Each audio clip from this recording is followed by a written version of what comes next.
Sa kini nga video mga kabuilangoy, makaingon jud ko nga pagkanindot kay tungod daghan mi ng sakpan nga isda diri nga atay mga kabuilangoy, og kini puro pa jud ni mga mahalon nga isda og giparsyalan pud siya og 5,000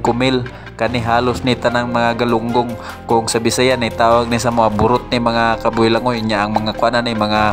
kanang tuna, mga tulingan ug mga yelupin natabunan ni sa kadaghan sa burot.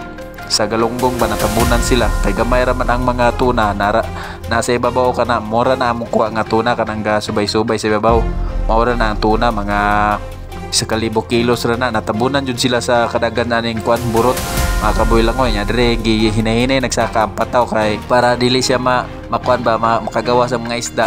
o maplastar po natong pukot ani kay gipaspasa na manigbira kay lisod daw og manoy ni sa matang otso mga kabuilangoy basing unyag maninga ba magmata-mata kapuyan taglutang ani mga kabuilangoy nya dire kay limitado ang bulad mo nang isaka na lang jud nato ning pataw ya paspasag bira. Tanawa lang guna nyo mga kabuilangoy pagka nindot tanawon jud ning mga burot basta daghan kaayo basta puro burot ang simbada mga kabuilangoy o mahal pa jud ni igo po yun sa presyo basing ani mga kabuilangoy ya deliver dayon pagkayahaya mahal king kilo ani mga kabuilangoy pagka nindot talaga tanawon pre ani mga kabuilangoy kay hapit naman ni magsimbada kapaw na sila na nasa babaw gabula-bula na gundagat ani tungod sa kadaghan nila mga kabuilangoy ngana gyud ang burot mga kabuilangoy basta mo kapaw na kayo magbula-bula yun ang dagat biskan ka nang dili pagod siya malagakan karang nasukan pa lang mga kabuilangoy ngana yun na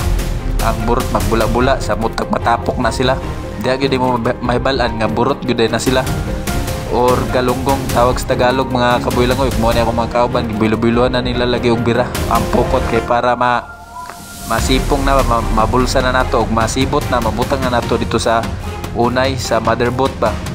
para presko kay ang isda ya deliver dayon kay kanay partial manig 5,000 unya ka nang unay na naman dahan bahaw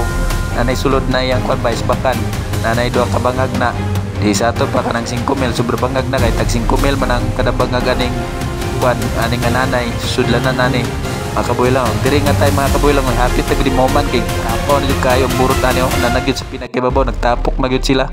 mga kabuilangoy na bula-bula na ya subay-subay ko sa ilalom nya pagkaman tanaw na pagbabaw ana rago na mga kabuilangoy. Kung giganahan mo ani nga video mga kabuilangoy mangayo ko ninyo og follow, like og share sa ako mga video og dire day mga kabuilangoy medyo duol-duol na gyud ni hapit na gyud ni magsimbada magbulsa aning mga galunggong nga tambaga og kaning burot mga kabuilangoy ba hapit na gyud ni makuan kay kapaw na gyud kay sila mabaw na gyud kay isda mga kabuilangoy og dire na mga kabuilangoy mugawas na taning pukot mga kabuilangoy kay basi kunyag mga samad ta ani ba mga tunok taning burot mga kabuilangoy at angin ninyo ang uban ako mga video. Thank you for watching.